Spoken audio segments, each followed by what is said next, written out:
Well, the story really starts back when I turned 8, and right around that same time I'd started being sexually abused by a neighbor. And I remember being really confused because I knew that what was happening to me sexually shouldn't be, yet it was, and I didn't know who, where, when, what, who do I tell, how do I stop it?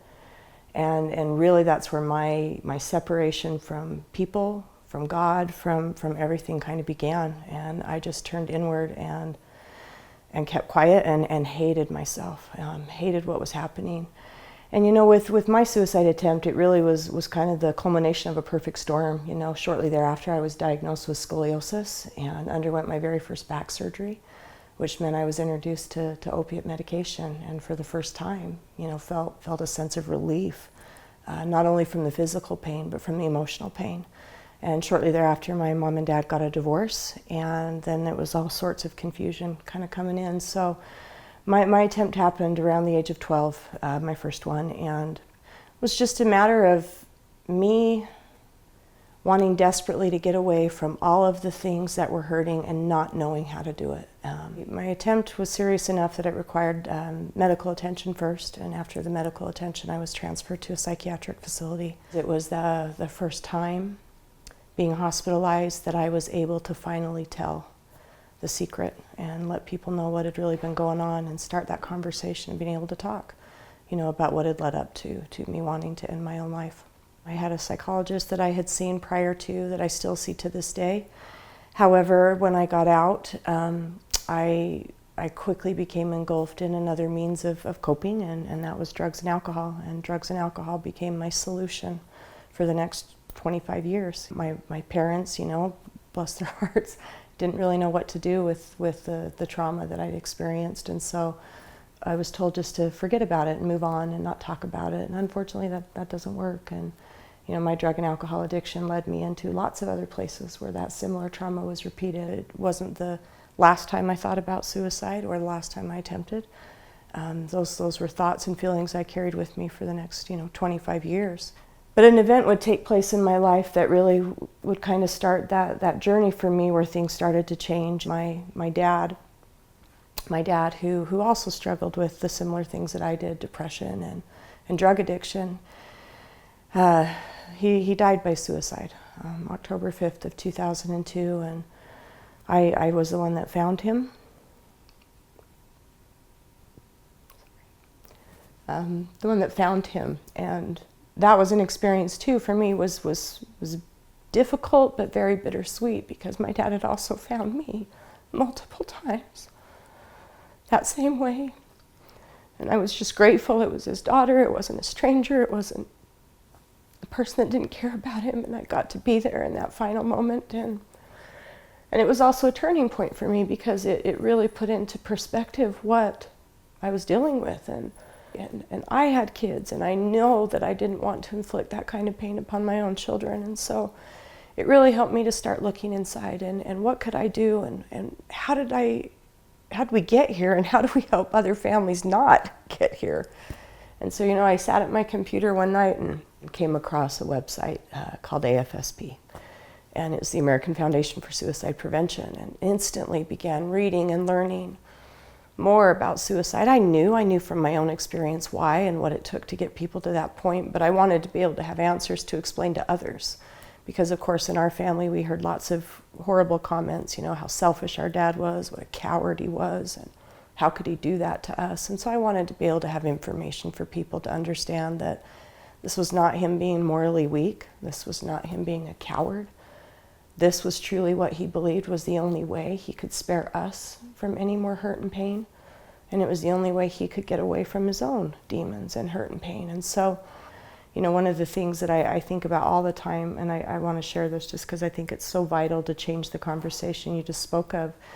I think back to 9/11.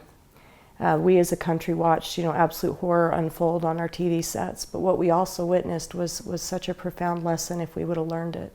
And that's when the tower started to fall and burn, and we watched the people from the top start to jump.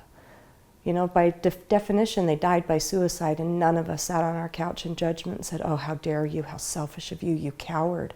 And if we think about why, it's because they didn't jump because they wanted to die, any more than I really wanted to die when I had my suicide attempt. I just wanted to get away from the pain and the hurt that I didn't know how to fix.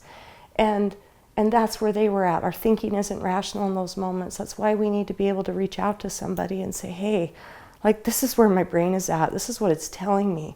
You know, please help me not to do this, and let me have that conversation with you in a way that you don't judge me or shame me, because that's how I feel. For so many years, I was unwilling to be honest with myself. I could not look at myself in the mirror and face myself with all of the things I had done. I kept so many secrets. I mean, to anyone on the outside, they would have said, no, Taryn's doing okay, because I mean, I held a job, I had kids, you know, I mean, on the surface, I looked okay, but it was that, you know, in the dark of the night when no one was around, you know, that's who I ran from. That's why I drank every night, because I couldn't be alone in my own skin, let alone my own thoughts. And it was a mess. And so I found my bottom came on June 23rd, 2013, where, you know, I caused great harm to my children, and knew that it was time that I get help and that I quit using drugs and alcohol as a means of coping. I thankfully found a recovery program. You know, I found a fellowship of people that taught me some skills and tools. And I didn't think there were other people out there like me. I don't know why our brains do that to us, where they have us convinced that we are alone and that nobody would understand and nobody would get it, because that's such a lie. You know, as soon as I started opening up even just a little bit, you know, I found, of course, there were other people who'd been where I'd been and done some of the same things I'd done. And in hearing their stories and me being able to share mine, you know, we find this common bond where we go, man, I'm not the only one. And wow, you did that, I did that too. And wow, you even did it worse than I did, or I did it worse than you did. And, you know, it was where I finally started to see myself as the same versus so completely different, because I wasn't different. You know, we're all human. We're all doing the same thing. We just don't talk about it as we need to. And so it took work. It took a lot of work. It took out that willingness, though, for me to finally be able to look inside myself and go, okay, what are you responsible for? What did you do? What do you have power over? And I had to only look at me. I couldn't blame all those other people anymore. I couldn't blame the lady who molested me or the men who raped me. I had to look at, what did I do? And where can I have power again? And in owning those things, that's where I began to have that transformation take place in my own mind, where I didn't hate myself as I had hated myself. I began to find forgiveness for myself, and that's been the key. For so many years, I believed that lie that I wasn't enough, that I would never be enough, and I didn't need to be enough for anybody else. I needed to be enough for me. And when I finally found that, that's when everything changed.